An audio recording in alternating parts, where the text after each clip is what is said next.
got no love for the fakeness. If you wanna play tough and wanna hate this, I'll always show up. I don't ever slow up, no I don't take sh**.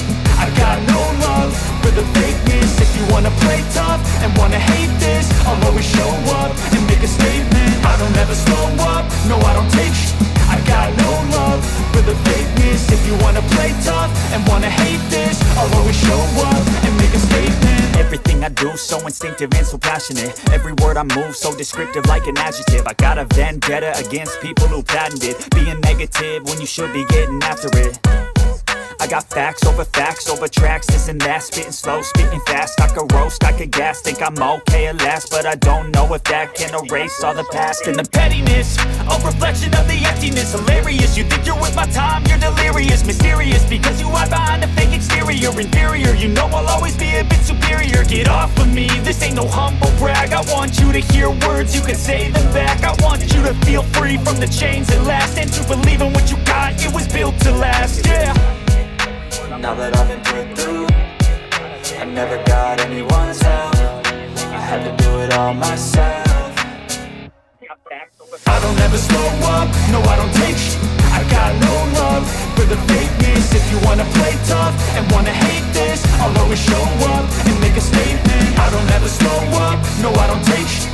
I got no love for the fakeness. If you wanna play tough and wanna hate this, I'll always show up and make a statement. Gonna learn the consequence of being incompetent. Mental health is confidence, dreams and some honestness. I'm not here to save the day, that's for you to take away. I could play a million mind games, but instead I say something not illogical, something that is topical. Rub it on and watch it go, make yourself unstoppable. Dreams are irresponsible, but they're always possible. If you just believe, you could be so remarkable. Thoughts in my head, a collage and they spread. I'll be great one day, going off of my meds. No, I'm not giving up, no, I'm not giving in. I will make it to the top, taking off in the wind. I gotta make it, I'm saving every day to taste it. I'm patient, but my mind, it can hardly take it. I'm chasing a dream that I've had for several ages. A vacant, modern kingdom for the taking. Now that I've been put through, I never got anyone's help. I had to do it all myself. I don't ever slow up, no I don't take sh**. I got no love for the fakeness. If you wanna play tough and wanna hate this, I'll always show up and make a statement. I don't ever slow up, no I don't take sh**. I got no love for the fakeness. If you wanna play tough and wanna hate this, I'll always show up and make a statement. I don't ever slow up, no I don't take shit. I got no love for the fakeness. If you wanna play tough and wanna hate this, I'll always show up. Oh, ladies and gentlemen, we are back. We are back. It's the Value of Wrestling with your Smackdown review show for October 18th, 2024. It's the Value of Wrestling on the big man. I'm not the big man. I'm the big time. The big man is right over here. The one and only Mr. Z himself. And of course, we are joined by Mr. Paulus Clarke, all here to give you what we think about tonight's Smackdown show, big debut on the show, and a lot to talk about. It should be a fun time. Earlier today, we know there was a tag team tournament or tag team matches going on. Greatness on a different level mode. Yes, okay, you can be greatness on a different level mode if that's what you want to be. Anywho, earlier today it was announced that I just know who my tribal chief is, damn it. Well, it's about time you acknowledged me, but that's okay. Anywho.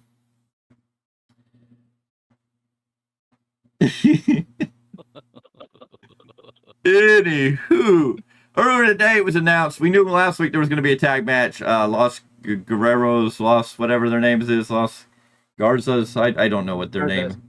Los Garzas. Yes, they were going to take on a mystery team, and then it was announced by Nick Aldis that it will now be a triple threat match when Los Garza and A-Town Down Under was going to enter into oh God, I can't talk no more. I promise I can talk. Anyway, so we're going to take on the new team, the Motor City Machine Guns. So we didn't get the big build up. They let it out on social media earlier today, changed it to a triple threat match, tag match, and then changed the rules for the triple threat tag matches for the first time in a long time. Everybody shows up we get the show started, and out comes the Bloodline. They are out here, the Bloodline, the tribal chief of Solo Sikoa. He made a bigger and stronger family, and Roman can do nothing about it. Jimmy is likewise impotent, and Jay doesn't want anything to do with this whole thing. The violence will continue until Roman acknowledges Solo. Then we get the big surprise of the night, I would have to say, as Jay's music hits, and he interrupts the tribal chiefs. Jay gets on a mic of his own and calls his little brother, or asks his little brother what's up. He promises he's not here for a fight. He still knows Solo is his little brother. Roman and Jimmy aren't here yet, and Jay is here to talk brother to brother. He asks Solo to think about the ramifications of his actions. No one has bigger issues with Roman than Jay. Jay left the family to be his own man and become the Intercontinental Champion, and fighting over the Eula Fala isn't the way. It's earned and not taken. If Solo wants to end Roman's power, then fine, but quit dividing the family along the way. Solo isn't trying to divide anything. He wants to unite the family. He wants Jay to stop calling him his little brother since he's the tribal chief. There will always be a place for Jay and Roman in his bloodline if they acknowledge him. Solo asks Jay if he's in or out. Jay thinks and asks Solo if Solo really wants unity, then why did he bring in the Tongas and Jacob Fatu? They kept them out. They kept him out for a reason. Then Jay threatened to knock out Fatu if Fatu doesn't stop glaring at him. Jay warns Solo the next time he sees him, it'll be different. And Jay heads out. Solo still can't monologue, which is true. But we got an interesting opening here. Jay making his presence felt on SmackDown. Are we going to get Jay back in the bloodline? How is this going to work out? Or are we just being teased and we're not going to get Jay back in the OTC bloodline? Anyway, gentlemen, your thoughts on this opening segment of the show tonight? It's hard to say if we're going to get Jay back for sure or not, because they can write it on either side. You know, we've all said that Solo, his promo skills are not up to par, especially when you're comparing to Roman. But he's also in a position where he doesn't have to have great promo skills, as long as they keep him where they've had him tonight on this show. As long as the current bloodline is looking dominant, my skills, whatever. For the story that they're trying to tell, they're doing just fine. Mr. Z? Yeah, no, I'm sitting there looking at this and I'm watching it, and as much as I would like to have Jay back with the original bloodline, I feel like he's fine doing his own thing. They really don't need him. Yeah, no, I agree. They don't need him, and he doesn't really need them. I just don't know who they pull in to fit in the slots with Roman and Jimmy. If it's not Jay, is this the way they're going to put Cody into this main event at War Games? Are they going to bring in somebody else in the family lineage? What role does The Rock play, if any, moving forward? We've seen The Rock show up at the end of Bad Blood, shoot a promo afterwards, but we've had no follow-up. A lot of talk that he was going to be at WrestleMania 41, and now a lot of talk that, no, The Rock came out and said that's not facts. He won't be at WrestleMania 41, leaving us all to wonder who's doing what, and who's telling who, and who's telling lies. It's all going to be confusing. I guess this is one time we can wait up and see, but at least there's storylines to be interested in, whether they're perfect or not. And at least there's enough stuff to go, okay, we don't know what to believe. Where at other companies, you have nothing to really follow except just complete chaos. No pun intended. Just let him cook. So we open with the first triple threat tag team match. As Nick Aldis announced earlier, these three teams are going to compete in a match. The other three teams are going to compete in a match. And then next week on SmackDown, the winners of both those matches will meet each other to see who will be the number one contenders to the Bloodline Tag Team Champions, or to everybody who's a New Japan Pro Wrestling friend, the Gorillas of Destiny, JOD. So we had the first triple threat match with DIY, Tommaso Ciampa and Johnny Gargano, Pretty Deadly, Kit Wilson, Elton Prince, and the Street Profits, Montez Ford and Angelo Dawkins, with BFAB out here doing BFAB things, because, well, they don't have much more for her to do. Anyways, they changed up the rules for the first time. One member of each team was allowed in the ring, so it was a true triple threat, as each member got to have one member in the ring at the time. Eventually, we get a very interesting position because Prince crotches forward on the top rope, tags out. They set up a double suplex forward, but Dawkins breaks it up, and Prince takes the Doomsday Blockbuster. Wilson eats a meat in the middle, and Ciampa pins him while Ford tries to pin Prince, but Wilson was the legal member of Pretty Deadly, so DIY wins. And a very interesting moment here. Ford tries to pin Prince, but Wilson was the legal man, so they had a little confusion, but the referee was keeping track of it. For once, we had a referee paying attention. This match went 8 minutes, 10 seconds. DIY wins. DIY moves along. I don't know what's going to happen, but DIY is definitely the right team to win this match at this moment in time. And a solid match between all three of these teams, and a different. We're used to triple threat tag team matches where there's 2 men in the ring and you can tag anybody else or anybody else can tag you to get in. But this time we did it the way that I think these should be done. One member of each team in the ring. Let's dance. Mr. Clarke, your thoughts? It was good for what it was. It was very surprising to see a logical referee have it like, hey, you can see, good. Not the legal person.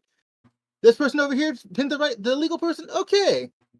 Like the Street Profits can get mad, but the ref made the right call. So it is what it is. I'm happy to see a logical, not just the ref didn't see it, so it's like the same thing over and over. Logic for once prevails, and I'm very happy about that. No, it's perfect. It did exactly what they needed to do. The referee did a great job, as they should, paying attention. There's no hokey business, no shenanigans. I mean, and like you said, honestly, I like the way this triple threat tag team match worked. We had a triple threat match the entire time with, instead of just 2 guys in and someone waits. So this worked out perfectly. The right team went over. Hopefully they get another crack at the belts, but we'll see. From there, we get announced that Bayley and Naomi are going to team up to take on Nia Jax and Tiffany Stratton.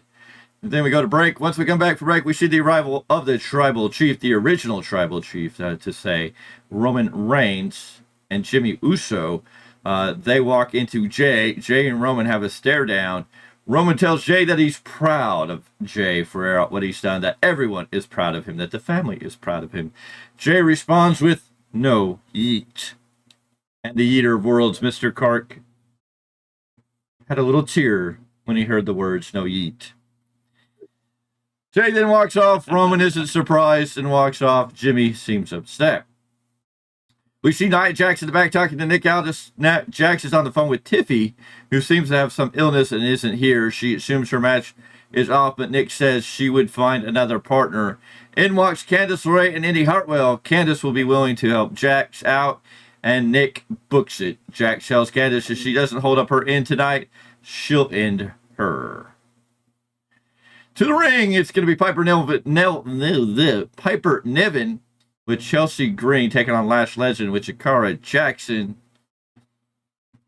In a decent match, Lash Legend with a big old win at 3 minutes, 7 seconds. Not a whole lot to write about. It was a match with a bunch of women that are just kind of here to exist and do their thing.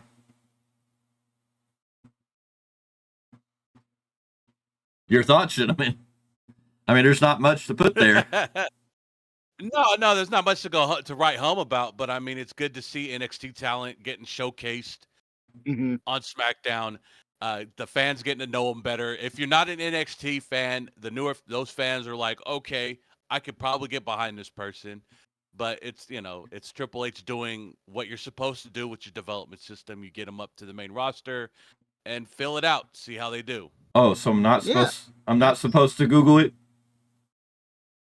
No, hell no. No, because your announce team knows how to give you a history lesson. Not the man in the mask that we've seen this week. Leaving that one alone. Like I said off air, I've never been that big of a fan of Lash Legend, but she looked good here tonight. at least in the ring. They've actually made her look competent. Win, lose, or draw. They made it look confident. That's the most I was surprised about. We'll see where it goes.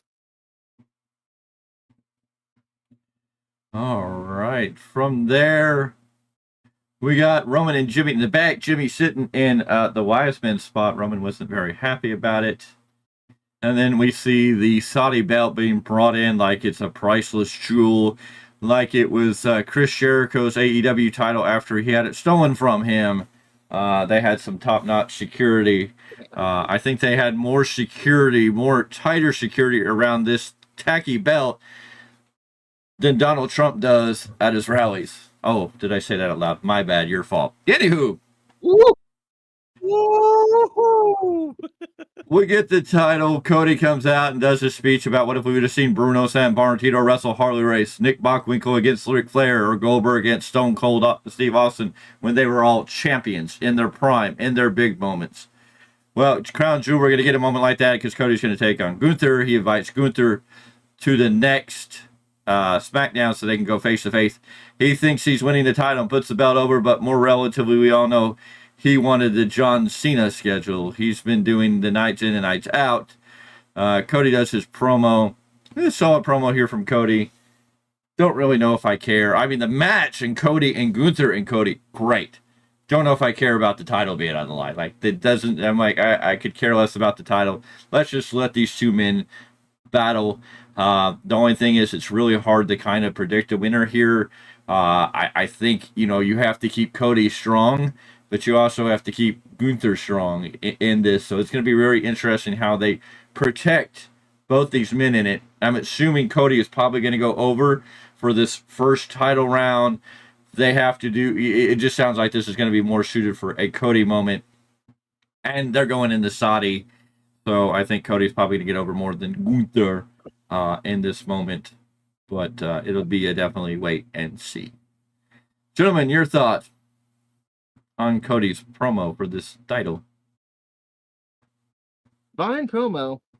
It feels like this whole concept is taking over the bragging rights concept. So instead of having Raw versus SmackDown, it's just condensed down to the top men and the top women. And I don't know. It's supposed to be a yearly thing, an annual thing. So even this big gaudy belt probably is not going to have much attention outside of Crown Jewel. So I'm not really sure if I'm going to get excited over it. Like I agree with you. The match is going to be good. But the heat for it or the interest for it beyond that night, I just don't know if it's going to be there. Yeah, I don't know if there's. I mean, they're trying to hype it up. They're trying to build it up. I mean, this belt is flipping extra. Okay. Now that I got a better look at it, I felt like I was looking at the old AEW Women's Championship belt just because of the design and the brick lay of it. So I was like, all right, now that's all I see now. But I mean, for the night, it's going to be a great match. Not to take away from any competitor, but like, is this going to be a match people are talking about in the future? Like, oh, how great it was. Is this going to be one of those matches that people are still going to talk about, like we would talk about Rock Austin, Shawn Michaels, Bret Hart level? I guess we'll have to find out. I think this needs to be a good, solid 30-minute match. I definitely think it has to be pretty much Gunther dominating, Cody fighting from underneath as the Cody baby, underdog baby face always does. But in this situation, since Saudi Arabia still seems to be more of the in tune to the heel babyface scenario, I think the babyface is going to go over where Cody is going to come out as the underdog and win the match. But I definitely think Gunther is going to be big. But again, I think that also would be good for Cody to win because that gives another chip in Gunther's armor that somebody else took him down. So you can always come back around at another time for Gunther and Cody. Because Gunther would be a great spoil to Cody when he starts going in a different direction away from some of the Bloodline storyline. Gunther could lose his title and wind up on SmackDown and be chasing Cody down for that title. There's a lot of good things that are going to be here. Gunther winning. It'll do great things for Gunther to get a big win over Cody.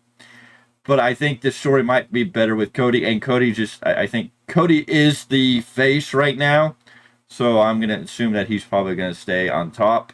I don't think they'll hurt Gunther, but it'll be one of those matches where Gunther's probably going to dominate most of this match. And it's going to be Cody doing the triple crossroads again to get over. Double, triple, quadruple. Who knows? Of course, there's always a spoil to all of this because we do have the story of Kevin Owens, who took to social media earlier to release the video, but they played the video tonight where Kevin Owens talked about he doesn't know when he's going to be back. He doesn't know what he's going to do. He's not happy with WWE because they, told him to stay at home when he should be at his show and thinks it's unfair. Just because, but he's really upset with Randy because what Randy did to him. So he broke his trust. He trusted Randy, and Randy betrayed him.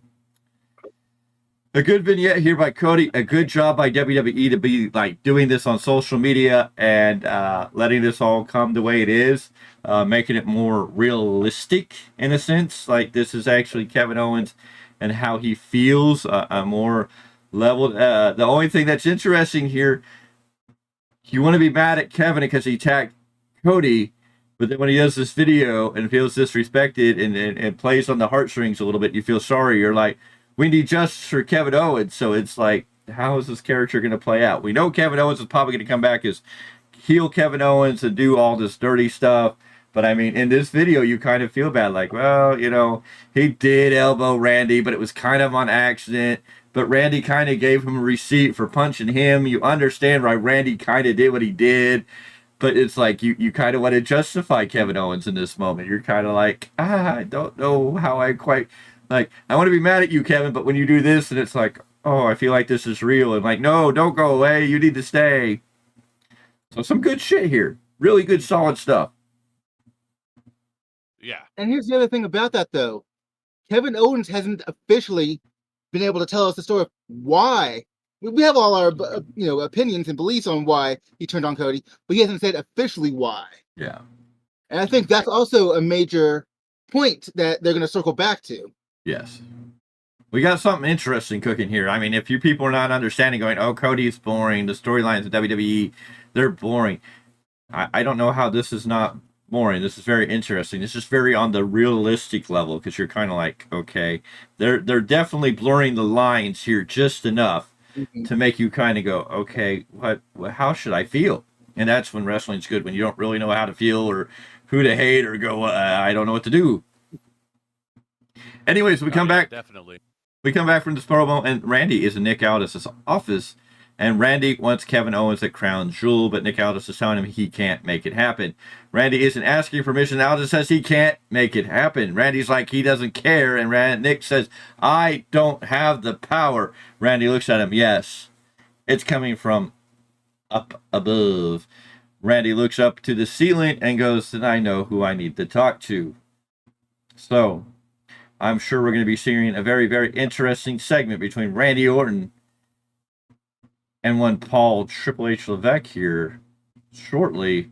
Because if we're building the crown jewel to get both these men, I wonder if we're going to get a Randy Orton, Kevin Owens unsanctioned match out of this. If this is how they're going to tell the story, that they're going to be like, hey, we'll let you have the match, but we're not doing it for WWE. It'll be unsanctioned. Hopefully it won't be a steel cage. Hopefully there won't be ridiculous chair shots. And hopefully there won't be needles. But it may be an unsanctioned match they're leading to. Well, I mean, if you look at it, I mean, they're building to something. Is Triple H going to let Kevin Owens be reinstated? Or for one match with Randy? Or is he going to basically stand up to Randy? Or Triple H going to have their old feud reunite briefly? How is Randy going to get his hands on Kevin if the higher powers say no? And I think maybe we'll see an unsanctioned match. It may be a whole unsanctioned call-out. It may be Randy like, I want this match, and they're like, fine, but it's, unsanctioned. Come on, Kevin, show up.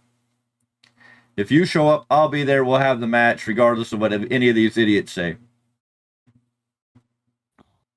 It's a possibility.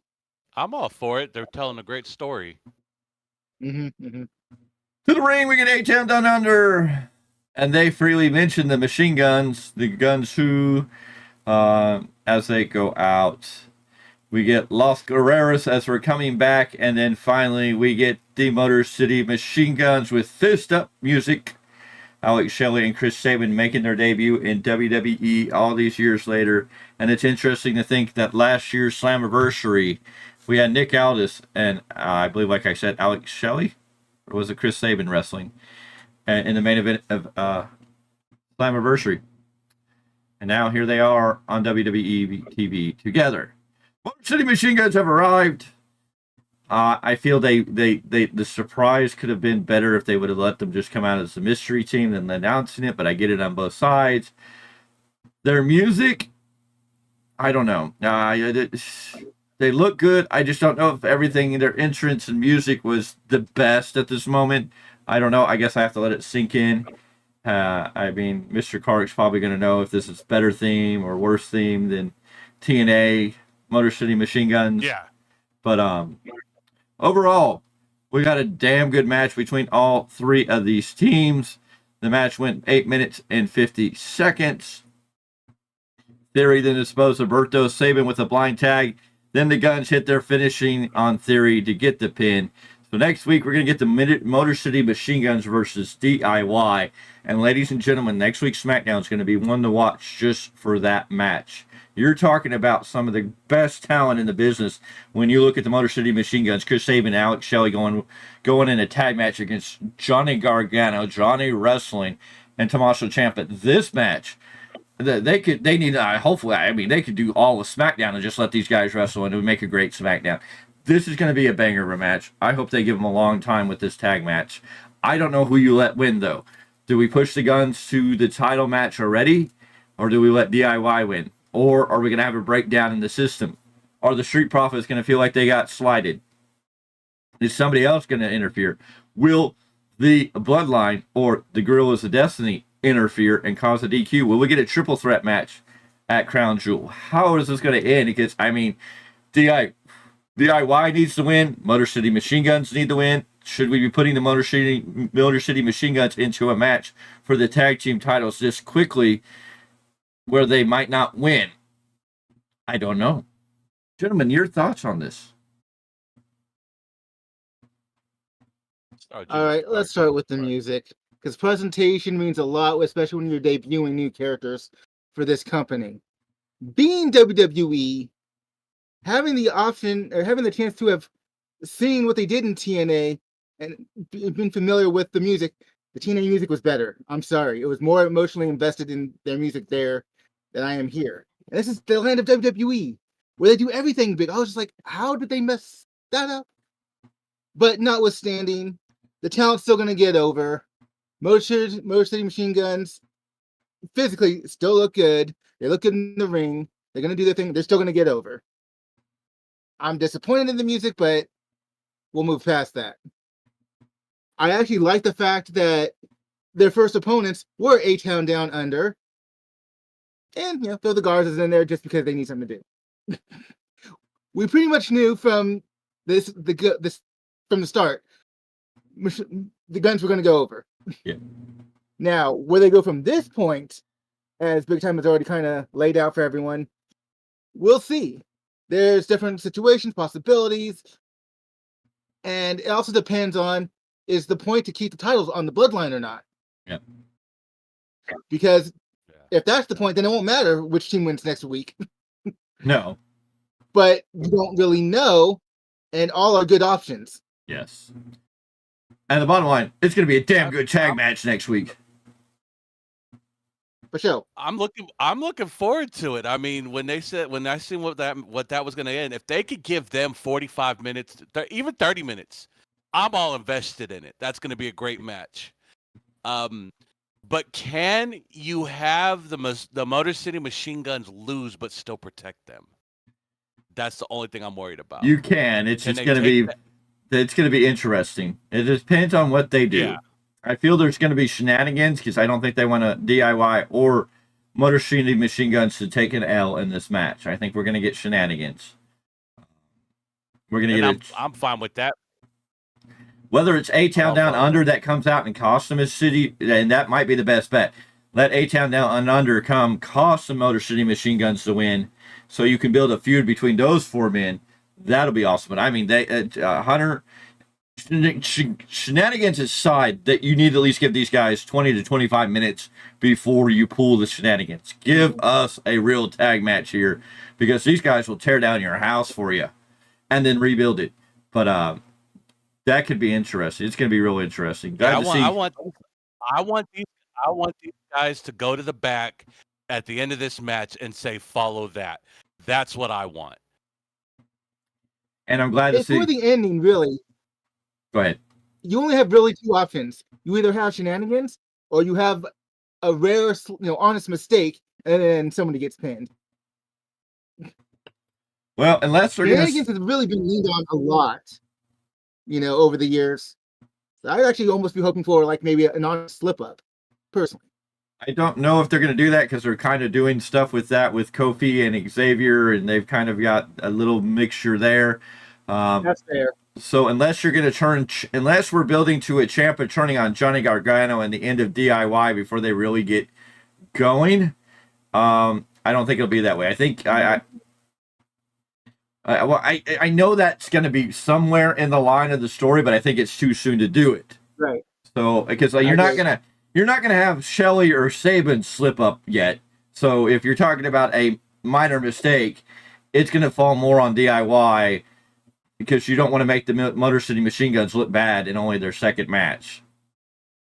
So I would assume that A-Town Down Under would be my team to pick to come down and somehow distract the Motor City Machine Guns so they get pinned, and DIY wins this, so DIY can go on and face the Guerrillas of Destiny. You start a feud with the Motor City Machine Guns and A-Town Down Under, or you're going to turn this into a triple threat tag match, or you're going to, put all these teams in some type of match. I don't know.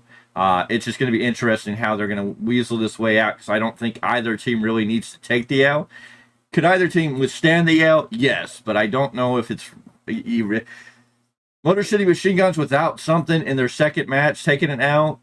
I don't like the taste of that. DIY, I think they should be the tag team champions. I mean, they just had them and then they got it thrown over to the Bloodline, which I kind of get. It's hard to say. I mean, if you took any of these other teams, I'd be like, oh, they could lose all day. I mean, the Garzas, the Street Profits, A-Town Down Under, I'm kind of like, none of those teams really have any investment into them right now. So I am kind of shocked that they're going to put these 2 teams in a tag match next week, but it'll be a freaking banger. It'll be worth every red cent. Mm-hmm. That's the big story there. It's going to be a banger of a time. Anyways, we go to the back where Andrade and Carmelo Hayes are about to talk. Hayes gets mad at Andrade for saying something, and they go tearing it up and start beating each other down. We're going to see match 7 between them. Naomi is heading to the ring. Candice has made her way down in the ring, and did Bailey. Bailey shocking getting a dark entrance here. Anyways, we got Nia Jax teaming up with Candice LeRae with Indy Hartwell in their corner against Naomi and Bailey. In a decent match.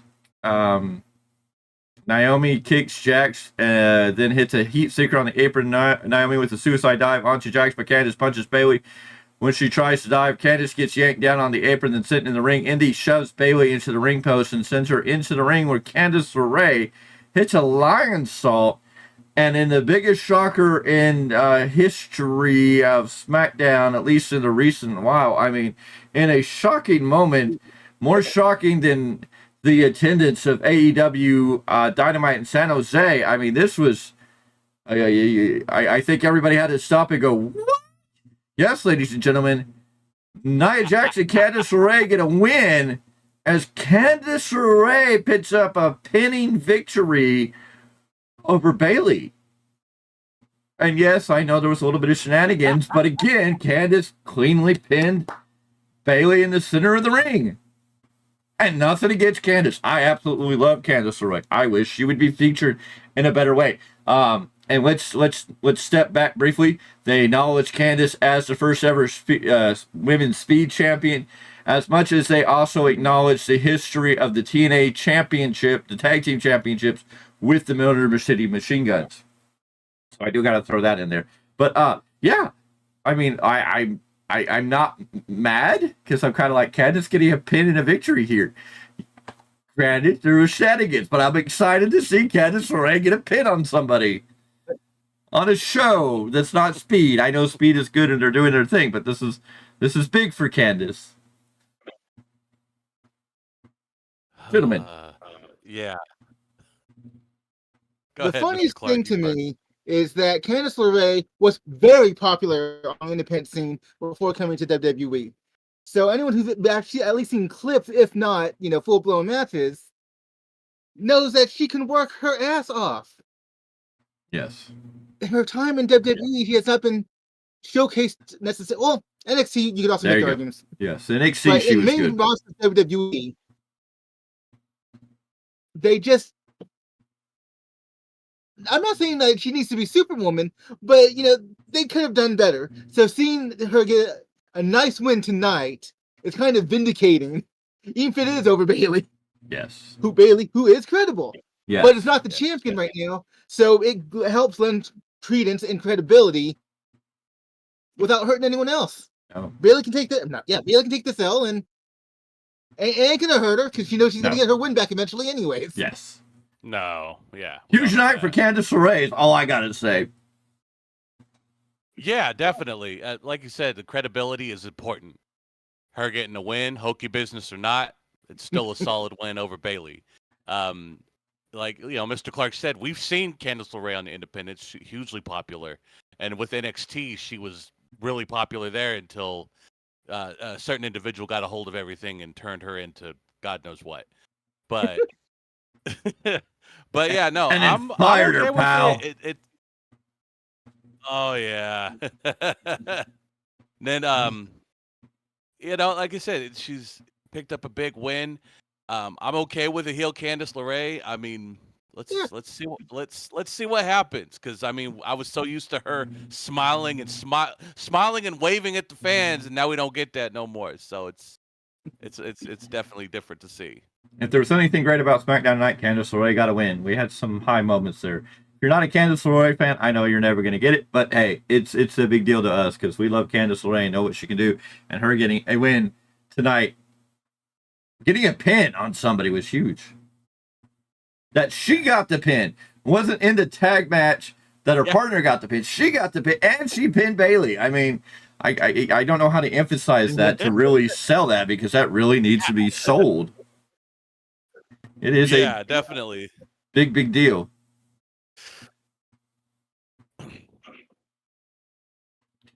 Anyways, next week we're going to get Cody and Gunther face-to-face. Millionaire City Machine Guns take on DIY for a tag team title shot. And the 7th match between Andrade and Carmelo Hayes will take place. So we are in the back. Nick Aldis is talking with Byron. He adds a stipulation to the 7th bout. The 7th bout between Andrade and Hayes. And LA Knight will be the special guest referee. Oh, yeah. It'll be LA Knight. Yeah. Ow. Ow. But he's going to call this match down the middle. Go ahead, sir. I'm just glad. We all suspected this was going to be at least a 7-match deal. Yes. But I'm very glad that they didn't make it an official, best of 7. I'm kind of glad they did it the way they did it, because you don't really know what's next. Yeah. Until it happens, until they announce it. So I've actually been pretty happy with this angle for once, as opposed to an official best of 7.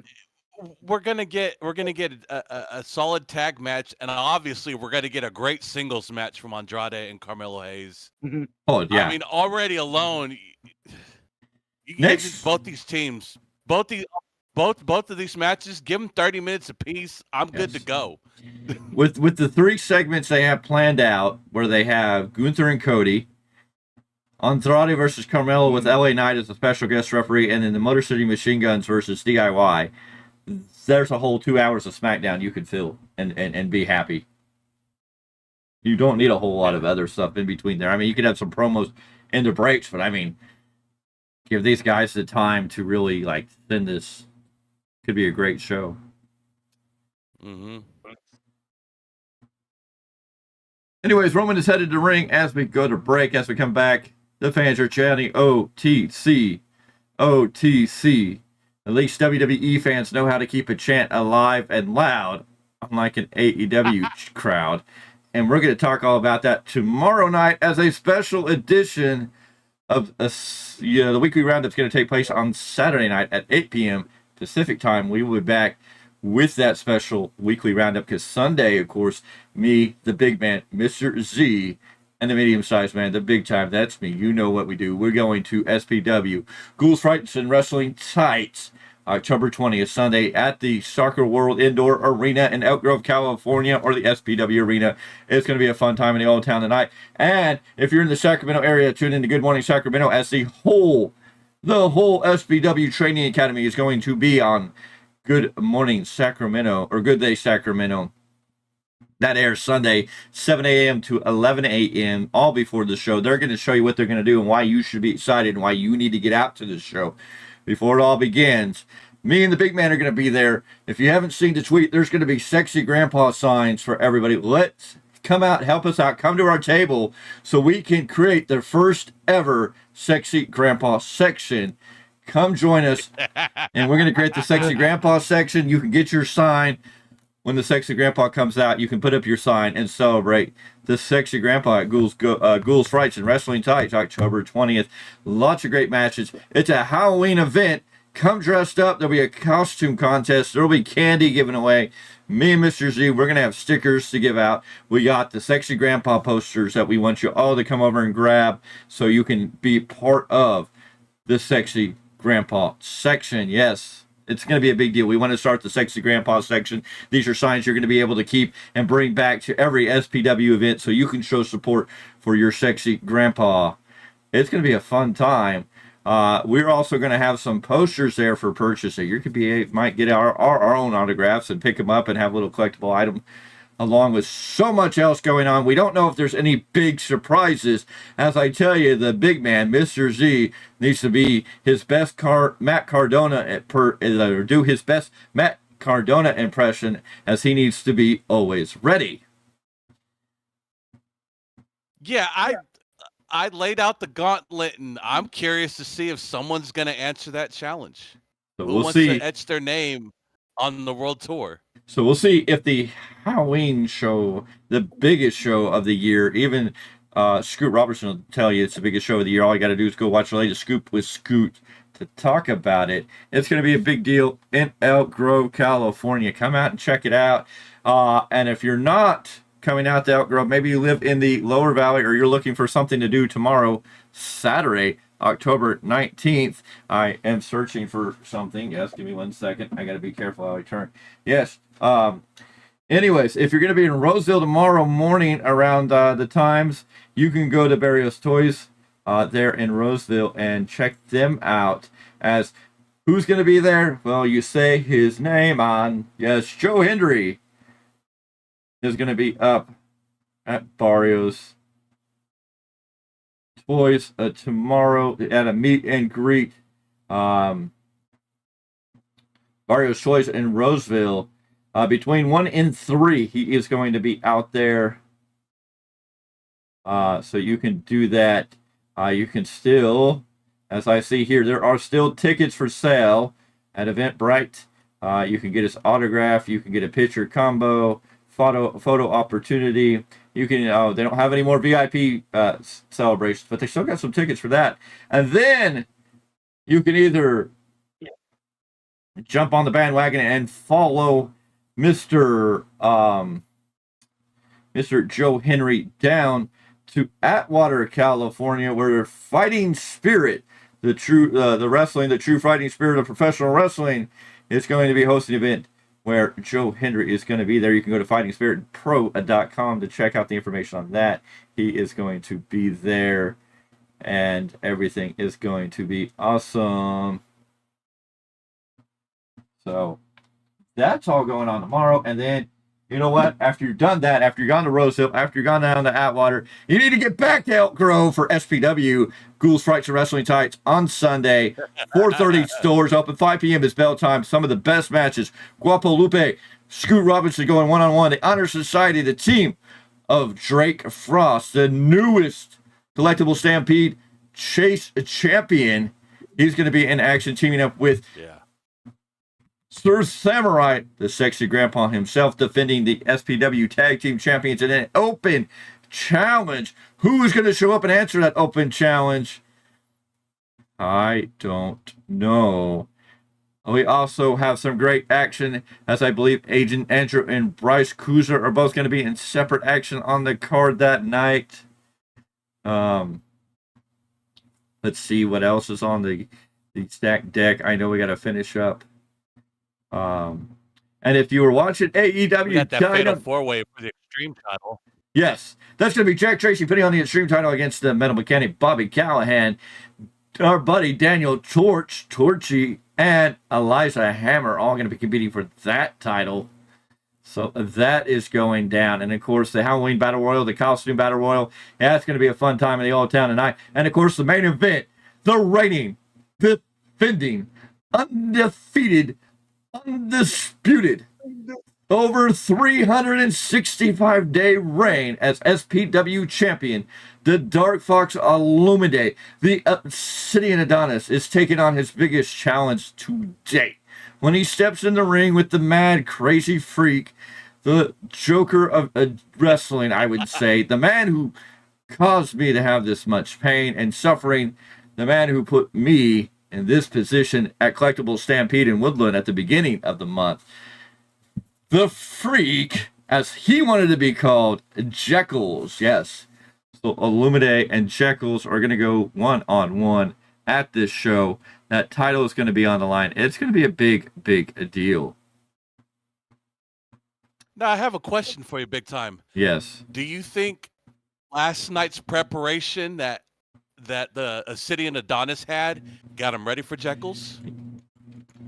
Well, yes, last night in Stockton, California, you had the Obsidian Adonis himself, the Dark Fox Illumide, on AEW television. He will appear on Collision airing tomorrow, but yes, the event was recorded last night in Stockton, California. He was on the show. Speaking of that, at Dynamite on Wednesday, if you watched that, before that, they taped some Ring of Honor. So if you're watching Ring of Honor television, you're going to see another SPW alumni and Jack Cartwheel. Jack Cartwheel was there in action. Among some other names, Brian Cage was there, a big Northern California guy who's been through the Northern California territories.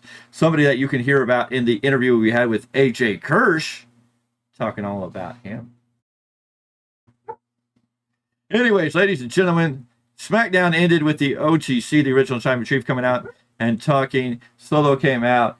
They had a back and forth. Roman then acknowledged Solo, and Solo's like, no. You need to acknowledge me as the tribal chief.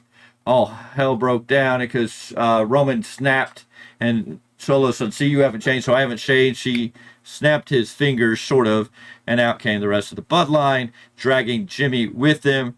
Roman runs wild on the Tongas. They run in the ring. He briefly takes down Fatu. Superman punches Solo. But suddenly, as Roman is sitting up and setting up, he gets a low blow from Solo that takes him down. Tama Tonga and Tonga Leo take down Roman as Jacob Fatu gets in with an Impaler DDT. The heels swarm and beat down. We get a Samoan spike on Roman. And the heels, or the bloodline, ran by Solo Sikoa, stands tall and proud to end the show. No Jay to show up. Jimmy beaten. Roman's falling at the hands. What does this mean? This means they're going to need help. What help are they going to get it from? I don't know.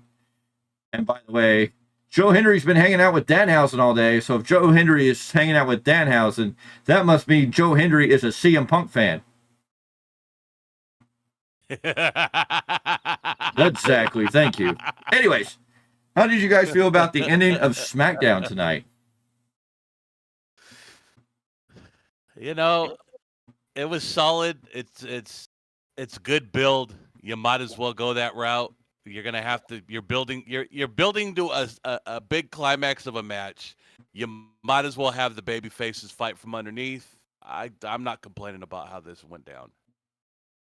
You know, like I said earlier in the show, this is Solo doesn't need these great promo skills for the story that they're going for, because the story they're going for is all about violence, anyways. You don't need words. As long as you have the actions. Got the Gorillas of Destiny. You got Jacob Fatu. They're doing whatever they're going to do with Solo. He's still not out of the four. He's still not the most convincing one, which is kind of sad, but it is what it is. But they're telling the story the way they need to. So I'm okay with it with tonight's ending. Let's see though. Let's get some more answers though. Let's kind of get more investment from what is Roman going to do. This is the second time now Roman's been laid out. Second time in a week, in 2 weeks, even he's been laid out. So it's time to start getting that help. It's time to start getting smart, not be the dumb baby face or the egotistical one that thinks he can get it done by himself, because obviously he can't. Yeah. Yep, it's going to be time for a change. So I got a list for you, gentlemen, and it's a great list. What if I said the names of Chris Sabin, Alex Shelley, Abyss, Petey Williams, Nick Aldis, AJ Styles, and Bobby Roode? What two things do they have in common? All been in TNA and WWE in one form or another. Well, they're all currently with WWE, and they all formerly were with TNA. Isn't that crazy? The former stars, this would be what you would call most of these games, if not all these names, would have been stars of TNA in the kind of the glory days of TNA when they were really, really hot before they went into Impact. But I mean, at one of their hot periods, those would be some of the biggest names in that company, and now they all work in some capacity for WWE at the same time. So is WWE TNA now? And how does that make Tony Khan feel? Oh no. He just decides to get some luchadors from CMLL. There were so many CML people at the AEW Dynamite show. It was crazy. And not really the big names. And yet someone from CMLL like a Stephanie Valkyrie looked like $1 million on NXT. Oh, way. I know CMLL has they're practically the NWA of Mexican promotions, but I'm sorry, AAA is still the better promotion in my opinion. It's like, if you're going to talk about Mexican promotions, which one gets you more excited? Now, granted, AAA is also more the sports entertainment side of Lucha Libre. Anyways, ladies and gentlemen, that has been your SmackDown post-show review. It should be a fun time. But tomorrow night, we're going to be back at 8 p.m. Pacific time with your whole weekly roundup. Me and Mr. Z, along with Mr. Clarke, me and Mr. Z are definitely going to talk about our experience of going to the SAP Center and seeing AEW Dynamite, AEW Rampage, and 2 hours of Ring of Honor, and somewhere in between there, we took a nap. We're going to break down what it was like to be inside the facility, inside the arena. What was it like? What happened when Dynamite went off the air? What happened when Rampage went off recording? What was the building like? What was the atmosphere like? Was it like you think it is? Or was it just a land of Delulu that you live in when you watch AEW Dynamite thinking it's the hottest thing on television?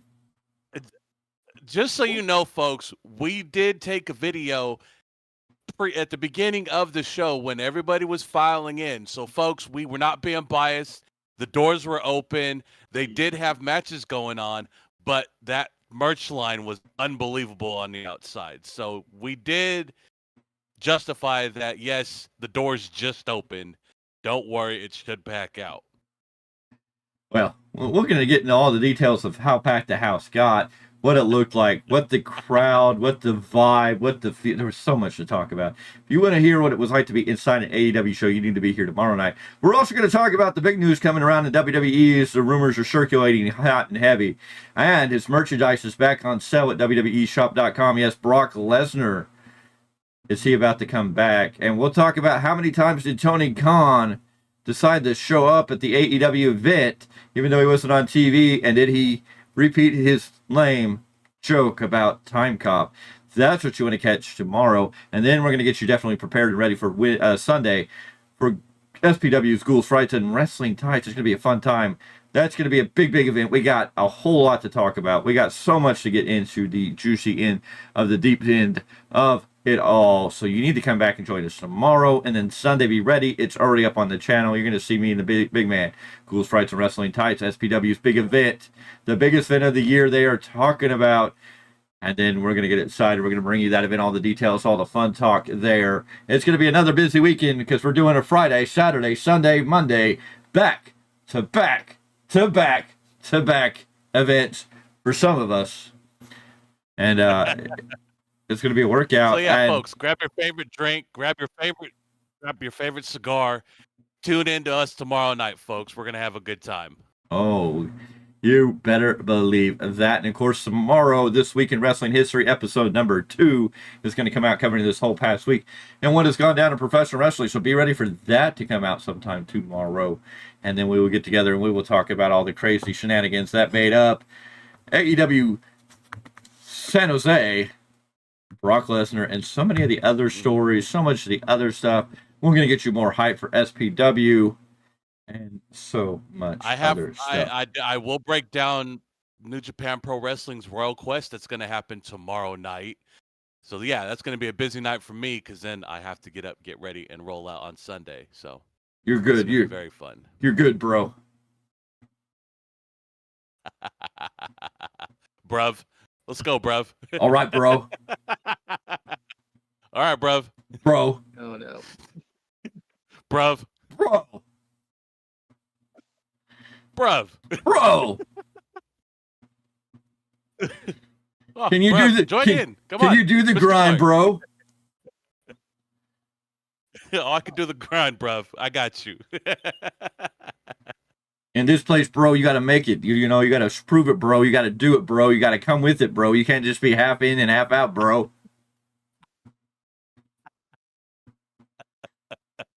And Mr. Clarke. What are you talking about, Brotoski? This ain't like you at the bar on a Saturday night, bro. You can't be half in, half out, bro. You either got to take the whole grenade, bro, or you got to get out of the line of fire, bro.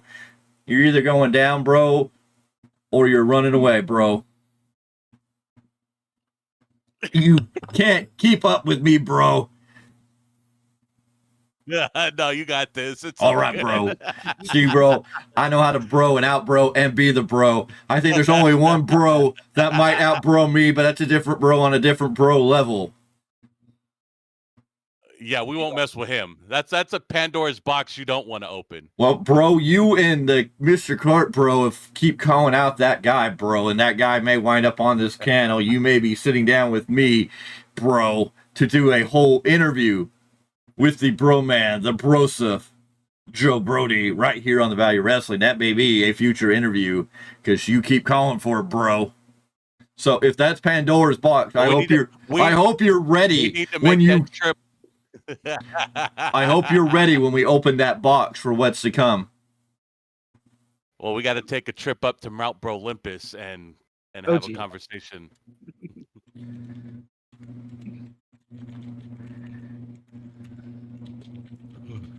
I'm not much for bro-offs, but I would almost pay for that one just to see what would happen.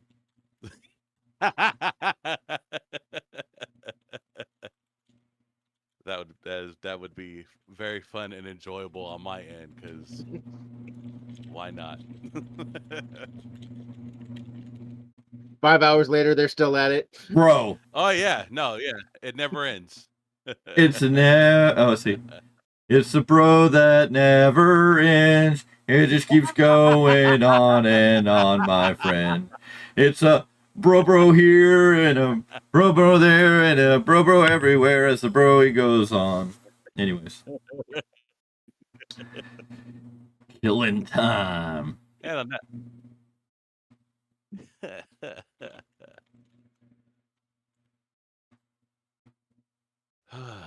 and on that note, folks.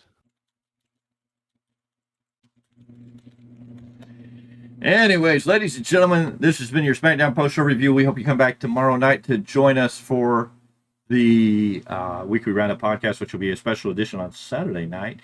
Then Sunday, SPW, Ghouls, Frights, Wrestling Tights. So much to do, so much to say, so much going on.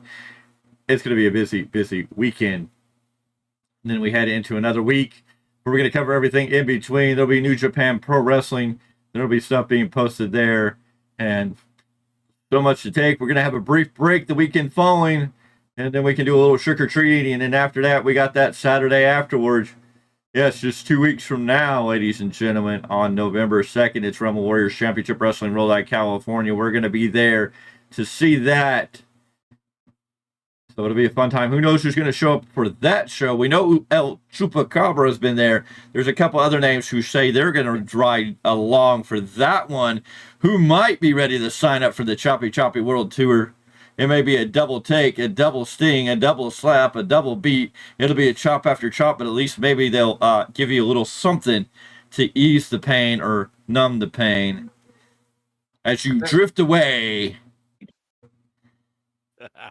You know, I gotta put a little Bob Marley on and just drift away. Yes, definitely. So, anyways, ladies and gentlemen, we want to thank you for being here. We want to thank you for tuning in, tuning out. Make sure you give this big video a thumbs up. Make sure you like, follow, subscribe, whatever it is you need to do. Hit that subscribe button. Join the Value Wrestling family. We are continuing to grow, to get bigger, better. Yes, ladies and gentlemen, we are here to be contenders, not pretenders. Believe it or not, we are going to take the IWC by storm. We are going to brand the shit out of the IWC because we are going to be number uno muno. We are going to be the best in the business. And I'm telling you this now because it's going to happen. If you don't see what's happening right now, we're doing things that other podcasters ain't doing. Tell me podcasters that are talking to get names like the Dart Fox Illuminate, the great A.J. Kirsch, who's bringing you independent wrestling on their channel, who is talking about independent wrestling, who's bringing the names of local independent wrestling. I don't hear it. They all want to talk about the big leagues. The big leagues are great to talk about, but we are going to revive. We're going to help the rebirth. We're going to help the revitalization. We're going to create the firestorm. We are going to what's the great the revelation or the what is it? Oh, I can't think of it. I'm totally a revival. We are going to be the leaders of the revival of independent wrestling. My brothers and sisters, we are going to bring the revival. We are going to bring the spirit of independent wrestling back to all of you. We are going to make you feel the spirit. You're going to be moved to check out independent wrestling all over the place. Independent wrestling is going to change the way we're going to make you all excited about independent wrestling right here on the IWC. Yes. Yes. Are you raising your hand? Are you getting? You getting in the spirit, brother? He is in the spirit of independent wrestling. We are going to bring the spirit. We're going to feel the Howell Halls. We are going to rejoice in the revival of independent wrestling. That is the spirit we have. That is the fire we have. That's what we're passionate about. We love the WWE for what they bring. We want to love AEW for what they bring, but they're not bringing the spirit of wrestling with them. They're bringing well, we won't get too deep in that. We'll talk more about that tomorrow night. But we want to put independent wrestling back on the map. We want everybody to be going out and checking out independent wrestling wherever you are, because there's independent wrestling everywhere, and they need your support. And this is where you're going to meet the stars of tomorrow. I mean, we're meeting names that soon will be on those rosters in AEW and WWE, that these guys will be names that we know. Hell, we may even have a connection to one half a Private Party.